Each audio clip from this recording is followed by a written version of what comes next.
Assalamualaikum warahmatullahi wabarakatuh.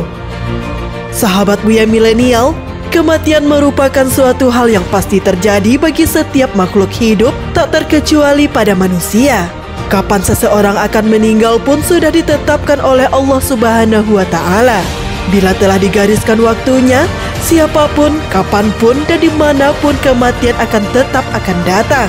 Kematian tidak bisa dihindari dan kita tidak ada yang bisa lari darinya. Karena setiap jiwa pasti akan merasakan kematian. Kullu nafsin dha'iqatul maut. Tiap-tiap yang berjiwa akan merasakan mati. Quran Surah Ali Imran ayat 185. Walaupun bersembunyi di sebuah benteng yang kuat, bersembunyi untuk mengelakkan kematian, kalau tiba waktu mati mesti mati juga.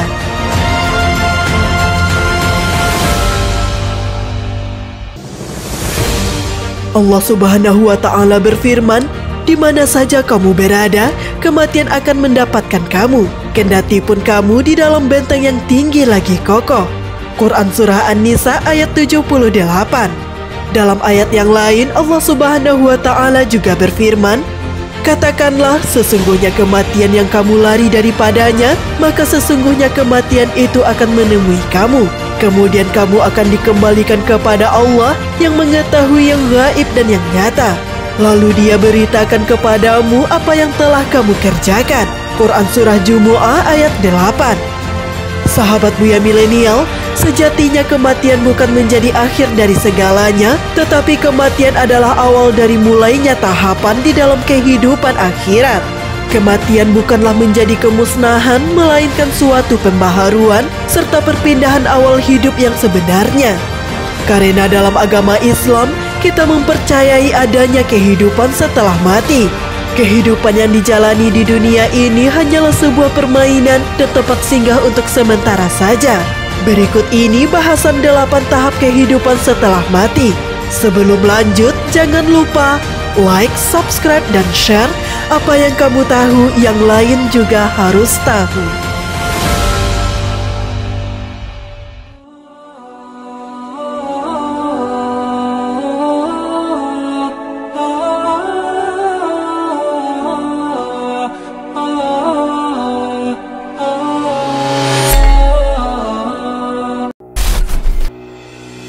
Alam barzakh atau alam kubur. Alam barzakh yang dikenal dengan alam kubur, yang merupakan pintu gerbang menuju akhirat atau batas antara alam dunia dan alam akhirat. Alam kubur merupakan tempat persinggahan pertama setelah mati. Di alam kubur, manusia akan bertemu, ditanyai dan diperiksa oleh malaikat mungkar dan nangkir. Ditanya tentang segala amal perbuatannya ketika menjalani kehidupan di dunia. Apa agamanya ketika hidup di dunia? Apa kitab yang menjadi pedomannya ketika hidup di dunia? Dan siapa nabi yang ia ikuti ketika di dunia? Semua pertanyaan itu akan dijawab sesuai dengan pengalamannya ketika hidup di dunia, sehingga tidak bisa direkayasa. Jika ia lulus dari pertanyaan malaikat tadi, maka dibukakan untuknya pintu surga, sebagaimana potongan hadis tentang perjalanan ruh mukmin. Melihat janji surga, si mayit berdoa, wahai Rabbku, segerakanlah kiamat agar aku bisa berjumpa kembali ke keluarga dan hartaku. Lalu disampaikan kepadanya, tenanglah. Hadis riwayat Ahmad dan Abu Daud. Dalam sebuah riwayat yang lain dinyatakan bahwa siapa yang meninggal, maka kiamatnya telah bangkit. Kiamat ini dinamai kiamat kecil.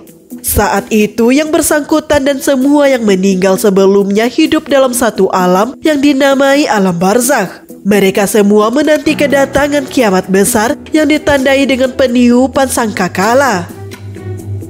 Sebagaimana firman Allah Subhanahu wa Ta'ala, sehingga apabila datang kematian kepada seorang di antara mereka yang kafir, ia berkata, ya Tuhanku, kembalikanlah aku agar aku berbuat amal soleh terhadap yang telah aku tinggalkan. Allah berfirman, sekali-kali tidak. Sesungguhnya itu hanyalah perkataan yang diucapkannya saja. Dan di hadapan mereka ada barzakh atau pemisah sampai hari mereka dibangkitkan. Quran Surah Al-Mu'minun ayat 99-100.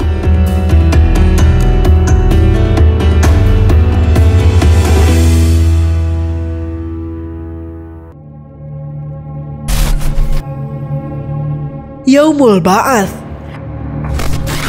Sahabat Buya Milenial, Yaumul Ba'ats diartikan sebagai hari kebangkitan. Hari kebangkitan yang akan dijalani setelah malaikat Israfil meniupkan sangkakala yang pertama, maka semua makhluk akan binasa. Kemudian ia meniupkan untuk yang kedua kalinya. Peristiwa yang terjadi ketika malaikat Israfil meniupkan sangkakala yang kedua adalah kebangkitan manusia dari alam kubur untuk dihisap, sekaligus dimintai pertanggungjawaban amalnya selama di dunia. Menurut Ibnu Katsir, tiupan kedua ini terjadi sebelum api mulai menggiring manusia ke padang mahsyar. Pada saat itu, manusia dibangkitkan dari alam kubur. Beberapa pendapat mengatakan bahwa ketika itu ruh manusia disatukan kembali dengan tubuhnya. Meski demikian, keadaan tubuh manusia tersebut tergantung pada amal dan perbuatannya masing-masing. Mereka akan dibangkitkan dan dikumpulkan di padang mahsyar. Firman Allah Subhanahu wa Ta'ala, "Dan tiuplah sangkakala, maka matilah siapa yang di langit dan di bumi kecuali siapa yang dikehendaki Allah." Kemudian ditiup sangkakala itu sekali lagi, maka tiba-tiba mereka berdiri menunggu keputusannya masing-masing. Quran Surah Az-Zumar ayat 68. Dalam ayat yang lain, Allah Subhanahu wa Ta'ala berfirman, "Dan sungguh hari kiamat itu pasti datang, tidak ada keraguan padanya. Dan sungguh Allah akan membangkitkan siapapun yang di dalam kubur." Quran Surah Al-Hajj ayat 7.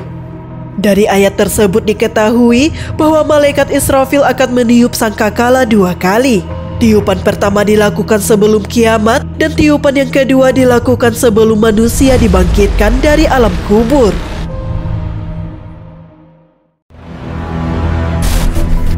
Yaumul Mahsyar atau Padang Mahsyar. Sahabat Buya Milenial, mahsyar adalah nama sebuah tempat yang juga dikenal sebagai tanah atau padang mahsyar.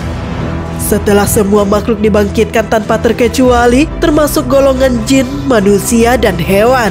Di tempat ini, semua makhluk dari bumi dan langit lapisan ketujuh dikumpulkan untuk diadili. Semuanya berkumpul dalam keadaan berdesak-desakan. Setiap manusia pada hari itu akan diadili dengan diiringi oleh 2 malaikat. Yang satu sebagai pengiringnya dan yang satu lagi sebagai saksi atas semua perbuatannya di dunia. Peristiwa dikumpulkannya manusia di padang mahsyar ini disebutkan dalam Quran Surah Al-Kahfi ayat 47. "Dan ingatlah akan hari yang ketika itu kami perjalankan gunung-gunung dan kamu akan dapat melihat bumi itu datar dan kami kumpulkan seluruh manusia dan tidak kami tinggalkan seorang pun dari mereka." Di padang mahsyar, manusia digiring dengan berbagai kondisi yang berbeda sesuai dengan amalnya semasa hidup di dunia. Rasulullah Shallallahu Alaihi Wasallam bersabda, "Sesungguhnya kalian akan dikumpulkan ke padang mahsyar dalam keadaan berjalan dan ada juga yang berkendaraan serta ada juga yang diseret di atas wajah-wajah kalian." Hadis riwayat At-Tirmizi. Yaumul Mizan. Setelah semua makhluk terkumpul pada padang mahsyar, tibalah saatnya untuk memperlihatkan buku catatan amal manusia. Amal mereka akan ditimbang dan dihitung mana yang lebih banyak, amal baik atau amal buruk. Mizan di akhirat adalah sesuatu yang Allah letakkan pada hari kiamat untuk menimbang amalan hambanya. Seandainya langit dan bumi diletakkan dalam daun timbangannya, niscaya mizan tersebut akan tetap lapang. Rasulullah Shallallahu Alaihi Wasallam bersabda, "Pada hari kiamat, mizan akan ditegakkan. Andaikan ia digunakan untuk menimbang langit dan bumi, niscaya ia akan tetap lapang." Maka malaikat pun berkata, "Wahai Rabbku, untuk siapa timbangan ini?" Allah berfirman, "Untuk siapa saja dari hamba-hambaku." Hadis riwayat Hakim. Mizan ini sangat akurat dalam menimbang, tidak lebih dan tidak kurang sedikit pun. Allah Subhanahu wa Ta'ala berfirman, "Kami akan memasang timbangan yang tepat pada hari kiamat, maka tiadalah dirugikan seseorang barang sedikit pun, dan jika amalan itu hanya seberat biji sawi pun, pasti kami akan mendatangkan pahalanya. Dan cukuplah kami sebagai pembuat perhitungan." Quran Surah Al-Anbiya ayat 47. Syafaat Nabi Muhammad Sallallahu Alaihi Wasallam. Sahabat Buya Milenial, syafaat merupakan pertolongan yang diperoleh umat manusia yang beriman, Islam, dan ihsan. Ketika manusia menjalani perhisaban oleh Allah, ada seorang hamba Allah yang diberi kekhususan untuk diberikan syafaat atau pertolongan kepada manusia. Beliau adalah Nabi Muhammad SAW.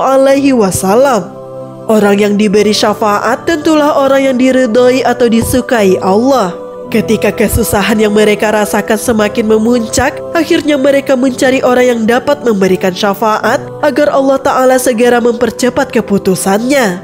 Mereka pun akhirnya berusaha mendatangi Nabi Adam, kemudian Nuh, Ibrahim, Musa, dan Isa bin Maryam untuk meminta syafaat darinya, namun mereka semua menolaknya. Pada akhirnya mereka datang kepada Rasulullah SAW untuk meminta syafaat dari beliau. Dengan izin Allah Ta'ala, Rasulullah SAW memberikan syafaat kepada umat manusia agar mereka diberi keputusan. Hadis riwayat Bukhari dan Muslim. Yaumul Hisab. Sahabat Buya Milenial, Yaumul Hisab atau hari perhitungan amal adalah hari di mana Allah memperlihatkan kepada hamba-hambanya tentang amal mereka. Allah Subhanahu wa Ta'ala berfirman, "Sungguh kepada Kamilah mereka kembali. Kemudian sesungguhnya kewajiban Kamilah membuat perhitungan atas mereka." Quran Surah Al-Ghasyiyah ayat 25-26. Rasulullah SAW sering berdoa di dalam sholat dengan mengucapkan, "Allahumma hasibni hisaban yasira." Ya Allah, hisablah diriku dengan hisab yang mudah. Kemudian Aisyah radhiyallahu anha bertanya tentang apa itu hisab yang mudah. Rasulullah SAW menjawab, Allah memperlihatkan kitab hambanya, kemudian Allah memaafkannya begitu saja. Barang siapa yang dipersulit hisabnya, niscaya ia akan binasa. Hadis riwayat Ahmad dan Al-Hakim. Melewati as-sirat. Setelah melalui proses hisab, semua manusia akan melewati jembatan yang biasa disebut dengan as-sirat. Dalam melintasi jembatan ini, proses hisab yang sebelumnya dijalani sangat menentukan nasib manusia. Sirat adalah jembatan yang terbentang di atas neraka menuju ke surga. Semua manusia akan melewatinya sesuai dengan amalan mereka. Ada yang terjatuh ke neraka, ada yang melewatinya dengan cepat, dan ada yang melewatinya dengan lambat. Adapun penamaan dengan as-sirat dalam hadis Abu Hurairah radhiyallahu anhu, maka dibuatlah as-sirat di atas jahanam. Hadis riwayat Bukhari dan Muslim. Diriwayatkan bahwa as-sirat ini lebih lembut dari rambut dan lebih tajam dari pedang. Sebagaimana ucapan Abu Sa'id Al-Khudri radhiyallahu anhu, "Sampai kepadaku bahwa jembatan ini atau as-sirat lebih lembut dari rambut dan lebih tajam dari pedang." Diriwayatkan oleh Imam Muslim. Keadaan manusia saat melewati sirat sesuai dengan amalnya. Baginda Nabi Muhammad SAW bersabda, "Tidakkah kalian pernah melihat kilat bagaimana ia lewat dalam sekejap mata? Kemudian ada yang melewatinya seperti angin, kemudian seperti burung dan seperti kuda yang berlari kencang.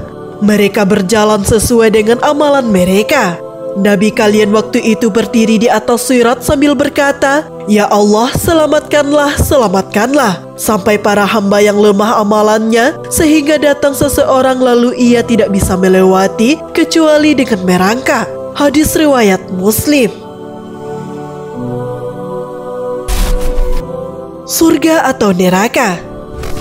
Sahabat Buya Milenial, neraka akan menjadi tempat yang kekal bagi orang kafir dan musyrik. Allah Subhanahu wa Ta'ala berfirman, "Sesungguhnya orang-orang kafir, yakni ahli kitab dan orang-orang musyrik, akan masuk ke neraka jahanam, mereka kekal di dalamnya. Mereka itu adalah seburuk-buruk makhluk." Quran Surah Al-Bayyinah ayat 6. Sedangkan orang-orang soleh yang berhasil melewati sirat, ia akan ditempatkan di surga atas rahmat Allah. Semua orang muslim kelak akan ditempatkan di surga meskipun ia memiliki dosa. Hanya saja sebelum ia ditempatkan di surga, akan ditempatkan lebih dulu di neraka untuk membersihkan dosa-dosanya. Dari Abu Sa'id Al-Khudri radhiyallahu anhu, dari Nabi SAW ia bersabda, Penghuni surga akan masuk surga dan penghuni neraka akan masuk neraka. Kemudian Allah Ta'ala memerintahkan, keluarkan dari neraka orang-orang yang dalam hatinya ada iman seberat biji sawi. Maka dikeluarkanlah mereka dari neraka yang warna badannya benar-benar hitam, lalu dimasukkan ke dalam sungai hidup atau sungai kehidupan. Lalu tumbuhlah mereka seperti biji yang tumbuh setelah air bah. Adakah engkau tidak melihatnya? Sesungguhnya ia keluar berwarna kuning yang melilit. Hadis riwayat Bukhari dan Muslim. Dalam riwayat yang lain, setiap umat Islam atau umatku akan masuk surga, kecuali orang-orang yang tidak mau untuk masuk surga. Hadis riwayat Bukhari. Oleh karena itu sahabat, sebarkan berita gembira ini kepada saudara-saudara kita. Bagi mereka yang masih bergelimang dosa, maka perbanyaklah istighfar, mohon ampun kepada Allah, karena sebagai manusia tidak luput dari kesalahan dan kekhilafan. Sesungguhnya Allah Subhanahu wa Ta'ala sangat sayang kepada hambanya dengan surga yang telah dijanjikannya. Demikianlah tahap-tahap yang mesti dilalui setiap manusia. Semoga kita mendapat pertolongannya. Amin amin ya rabbal alamin. Wallahu a'lam bishawab. Semoga bermanfaat. Fastabiqul khairat. Wassalamualaikum warahmatullahi wabarakatuh.